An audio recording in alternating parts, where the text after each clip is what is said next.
अयोध्या की पावन तपोभूमि पर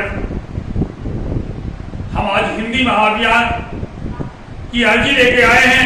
तो भगवान श्री राम से प्रार्थना करते हैं कि मातृभाषा हिंदी को राष्ट्रभाषा का स्थान दिलाए जाने के लिए चलाया गया हिंदी महाअभियान एक देशव्यापी परोपकारी कार्य है। यह कार्य आपकी कृपा के बिना पूरा नहीं हो सकता है। मैं आज राम जन्मभूमि अयोध्या में हनुमानगढ़ी के परिधि में अपने दोनों हाथ जोड़कर समस्त साधु संत महात्माओं से, देश भर के हिंदी समर्थकों से अपील करता हूं कि हिंदी को राष्ट्रभाषा का स्थान दिलाने के महाअभियान का हिस्सा बनकर इसे सफलता दिलाने में हमारी मदद कीजिए, हमारा साथ दीजिए। जय भारत माता की।